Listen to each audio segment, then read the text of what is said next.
Аба кодексине өзгөртүүлөрдү киргизүү жөнүндө мыйзам 15 январда кабыл алынган. Расмий жарыяланган соң 10 күндөн кийин күчүнө кирди. Бул мыйзамдын максаты кыргызстандыктар жана чет өлкөлүк туристтер үчүн эл аралык аба каттамдары менен билеттерди жеткиликтүү кылуу. Мыйзамдын өзүндө көрсөтүлгөндөй 6 ай убакыт берилди. Ошо 6 ай убакыттын ичинде жарандык авиация агенттиги өздөрүнүн правилаларына, авиационный правилада код ошолорго киргизүүлөрдү киргизсин деп. Авиационный правила 20-чы авиационный правилада ал ушул тармакты карайт.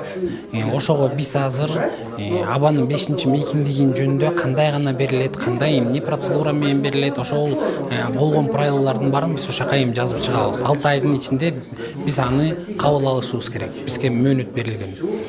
Анда ачык асман долбоорун ишке ашыруу сунушталып, ага ылайык бардык чет элдик авиакомпанияларга эч кандай чектөөсүз Кыргызстандын аэропортторуна учуп келип кетишине, жүргүнчү жана жүк ташып келип, кайра үчүнчү мамлекеттерге ташууга жол ачылат. Буга байланыштуу Манас эл аралык аэропорту учурда толук кандуу, даяр экенин билдиришти. Албетте келе берсе болот. Биз аэропорт тарабынан ошо биздин максатыбыз, биздин эң главный максатыбыз бул ушул учуп конуу тилкесин эксплуатационный состояние кармап берүү. Келген учактарды убагында жерден кызматтарды тез жана оперативдүү аткарып берүү.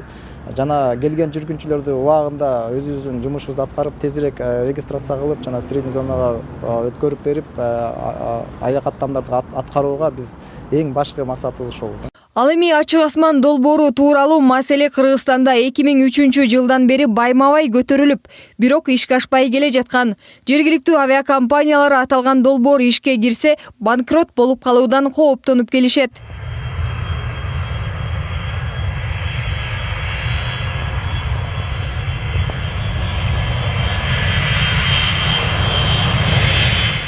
Кыргызстандын аба кодексине өзгөртүү киргизүү тууралуу мыйзам долбоорун Жогорку кеңештин депутаттарынан түзүлгөн топ иштеп чыккан. Бирок айрым эл өкүлдөрү колдонгону менен жергиликтүү компанияларга терс таасирин тийгизет деген ойдо. Аларга дагы мүмкүнчүлүктөр каралуусун сунуштаган. Ушул жергиликтүү авиакомпанияларга жардам берүү жөнүндө льготаларды берүү, ошол эле жанагы авиазапчастарды алып киргенде убактылуу самолетторду алып кирип иштетип турганга жана авиакеросинге, авиатопливого жардам бергенге, льгота бергенге ошонун үстүнөн иштеп атабыз. Бүгүн дагы ачык асман саясатын ишке ашыруу кыргызстандыктар жана чет өлкөлүк туристтер үчүн эл аралык аба каттамдар менен билеттерди жеткиликтүү кылуу боюнча маселелер каралып, талкууланды.